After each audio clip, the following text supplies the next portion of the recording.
Hi guys, I'm back with Blood on the River, Chapter 23. What will it avail you to take that by force you may quickly have by love, or to destroy them that provide you food? What can you get by war when we can hide our provisions and fly to the woods, whereby you must famish by wronging us, your friends? Chief Powhatan, quoted in William Symonds' The Proceedings. If trouble can multiply like rats in grain, then that is what our troubles do in 1609. By midsummer Captain Smith sends word to the Wereskiak village that we are to return to Jamestown. A ship has arrived, so there is food. There's also much work to be done. We need to build houses for the new colonists.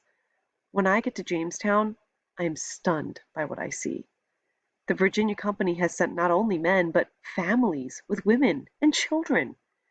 Richard and I watch as two women meet in front of a cabin to talk for a moment. One holds a baby on her hip, and the other has a little boy of 4 or 5 clinging to her skirts. I shake my head. How could they do this? I wonder out loud to Richard. It must be because no one is allowed to say anything bad about Jamestown in their letters back home, says Richard. I nod. The Virginia Company lies to them about how it is paradise here, and how they will find mountains of gold, and they believe the lies. The little boy sees us and grins around the thumb he has stuck in his mouth. I wonder if he'll live through the winter. It is strange for me to be living with Englishmen again instead of the Wereskiaks. Not even Namontauk is with us anymore. It's hard to get used to eating only at meal times and having my food rationed again. I cut the long side of my hair and go back to wearing English clothes. I keep my bow, arrows, and moccasins in a corner of my cabin. But I still wear the buckskin carrying pouch with my knife inside hanging at my waist. Some nights I dream that I am back in the Wereskiak village or hunting with Kainta and Namontauk in a quiet, snow-filled forest. It is good to see Anne and John Leyden again. When I first see Anne my jaw drops, and I think John must have been giving her all of his food rations along with her own, because she is very big around the middle. Richard sees my open mouth and elbows me so that I shut it before Anne sees.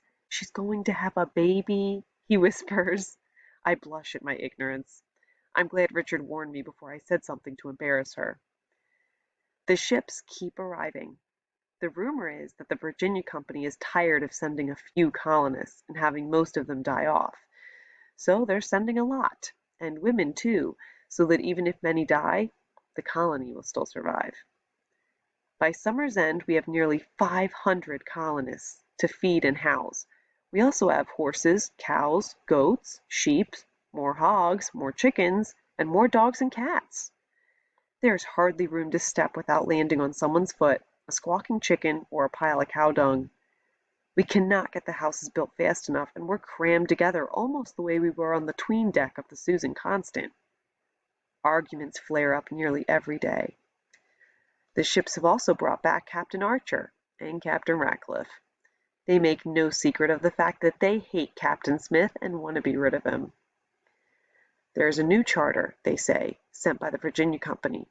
The charter says, instead of a president and a council, we will have one governor to rule us.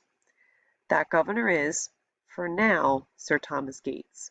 Then, next year, Sir Thomas West, Lord de la Warr, will arrive to become our Lord Governor and Captain General. Sir Thomas Gates is on his way to Jamestown on the flagship, the Sea Venture. Step down from your office as president, they order Captain Smith. Captain Smith demands to see this new charter. Captain Ratcliffe folds his arms over his chest. It is on the Sea Venture with Sir Thomas Gates, he says. You'll see it soon enough. But the days go by and the Sea Venture does not arrive. Captain Smith insists he is still our president. Now I see what it means that power is like weights in a balance, and when someone gains power, someone else loses power. This Sir Thomas Gates, our new governor, has gained power even though he is still somewhere out at sea, and so Captain Smith has lost power. The new colonists do not respect him. When he tries to explain our delicate relationship with the Indians, how we trade and work to keep a fragile peace, they scoff at him. Those savages will understand the power in a musket. That's all they need to know, they say.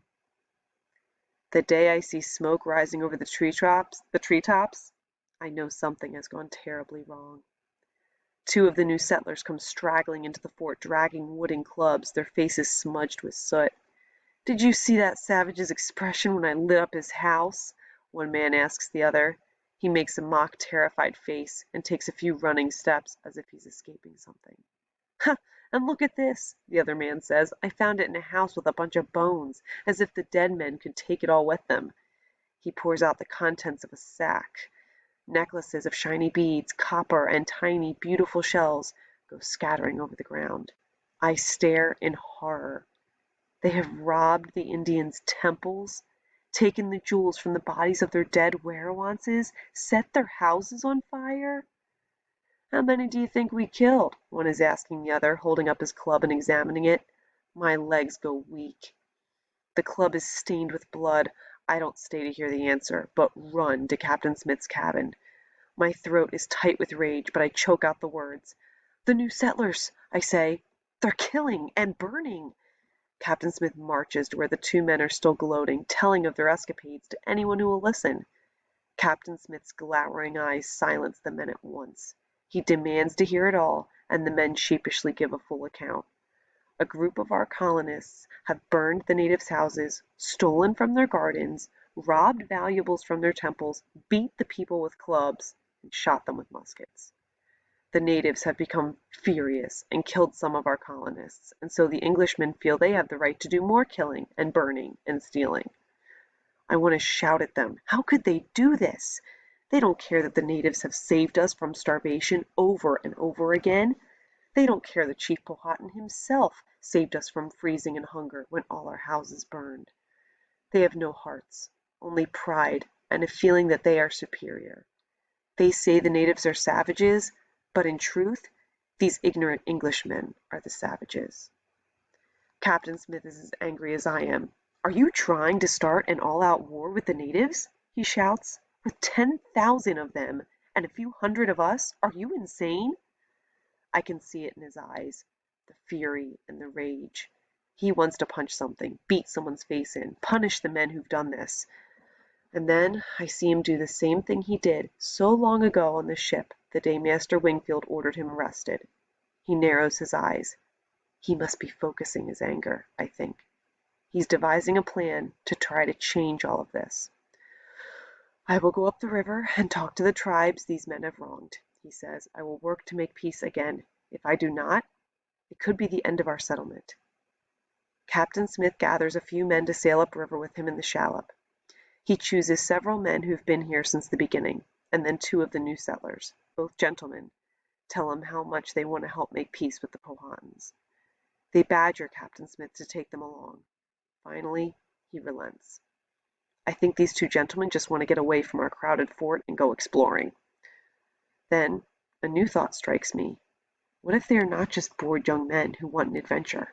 What if they are under the influence of Captain Ratcliffe, Captain Archer, and the others who hate Captain Smith? What if they plan to do him harm? The morning they leave, I watch the shallop sail away. There are 6 of them in the boat, and I am glad to see that 3 of the men are Captain Smith's trusted friends. Still, the uneasy feeling does not leave me.